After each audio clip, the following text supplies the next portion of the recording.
Welcome to C++ video lectures. In this lecture we are going to study about recursion. But before starting I would like to suggest you to turn on the full screen mode by clicking on full screen button situated at bottom right corner of this YouTube video. Now talking about recursion. What is recursion? Recursion is a function calling itself till a terminating condition is reached. Till now we have studied that we have called function either from main function or from any other function, but in recursion function calls itself. So this is a unique property of functions which is called recursion. Now I will make a small program in developer C++ so that you can understand the use of recursion in C++ language. But before starting I would like to tell you that the program which I am going to make is based on factorial. So I hope you know the meaning of factorial, that is how to calculate factorial of a number. If you don't know, I am telling you how we can calculate factorial of number. Suppose we need to calculate factorial of 5.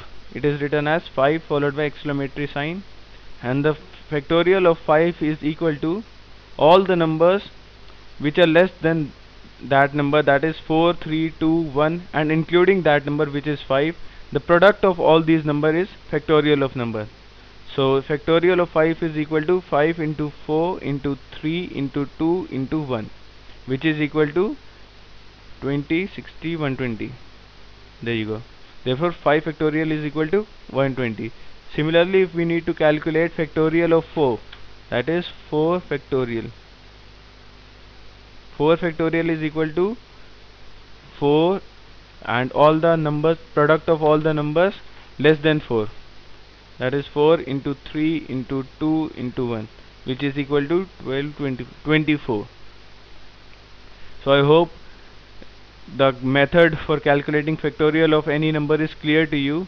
Now I will make a program in developer C++ in which the user will input any number and the program will calculate factorial of that number using recursion property. So I am making program now. First of all I need to include the header files, include iostream,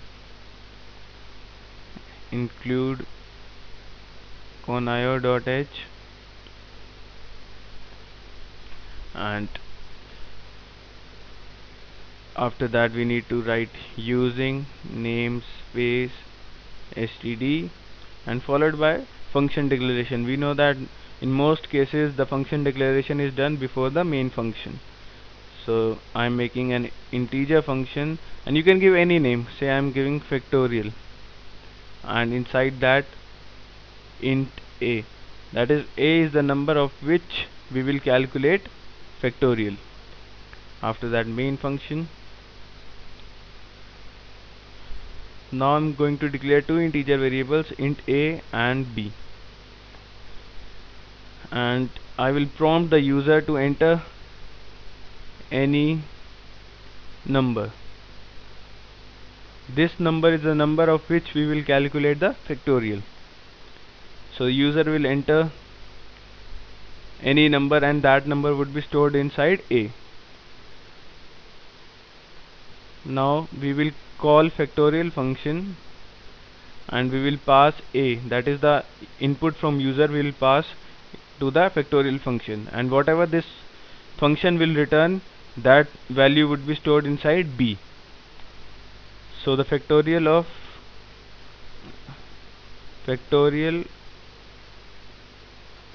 is, that is the factorial of number a that the user has entered is b, since the result of factorial function we have stored inside b, and get ch so that output window does not close. Now we have to define the function, that is the coding of function we have to write here. Int factorial int a. There you go.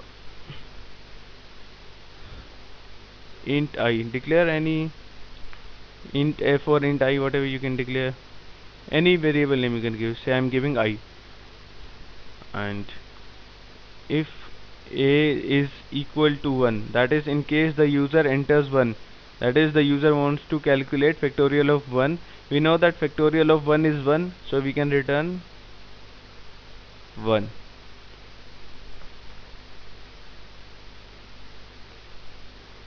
However, if the user enters any other number apart from 1, we will use else part f, that I is equal to a into factorial a minus 1. This is the recursion part. Since we are calling factorial function inside the factorial function, this is the factorial function, we are writing coding over here, and inside the coding we are calling this factorial function again, and return I.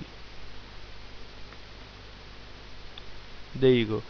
Say the user enters 5 and we are calling factorial 5, that is a is equal to 5. 5 would be passed here, and if a is equal to 1, which is false since a is equal to 5, we will come to else part, and I is equal to 5, since a is equal to 5, 5 into factorial 5 minus 1, that is 4. So I is equal to 5 into factorial 4. Now we are calling factorial 4 again, that is a is equal to 4 now, since we are calling factorial 4, and 4 would be passed here. Again a is not equal to 1, we will come to else part, and we will get I is equal to 4 into factorial 4 minus 1, which is 3, that is 4 into factorial 3, since a is equal to 4. In last case we had 5 into factorial 4, now we have 4 into factorial 3. Therefore till now we have got 5 into 4 into factorial 3. Similarly a is equal to 3 now. Again this condition is false since a is not equal to 1. I is equal to 3 into factorial 2. So we will get 5 into 4 into 3 into factorial 2. In next case a is equal to 2. Therefore we will get I is equal to 2 into factorial 2 minus 1, which is 1. And we know that factorial of 1 is 1. So we have got 5 factorial is equal to 5 into 4 into 3 into 2 into factorial 1, and we know that factorial 1 is 1. So the end result is 5 factorial equals to 5 into 4 into 3 into 2 into 1, which is equal to 120. So compile the program, control F9. There you go. It says one error, yeah, spelling mistake, factorial. I forgot to put T over there. Now compile the program, control F9. 0 errors. Run the program, control F10. There you go. Enter any number. Say I am entering 5. What should it print? It should print factorial is 120. I am pressing the enter now. There you go. Factorial is 120. Similarly, I am running the program again. Now I will enter 4. We know that factorial of 4 is 4 into 3 into 2, which is equal to 24. So it should print 24. There you go. Factorial is 24. So I hope recursion in C++ language is clear to you. And this is what we have got for today's lecture. You can also download this video in high definition from my website, sites.google.com/site/pl lectures. I am repeating it once again, sites.google.com/site/pl lectures. So till next lecture, goodbye, take care.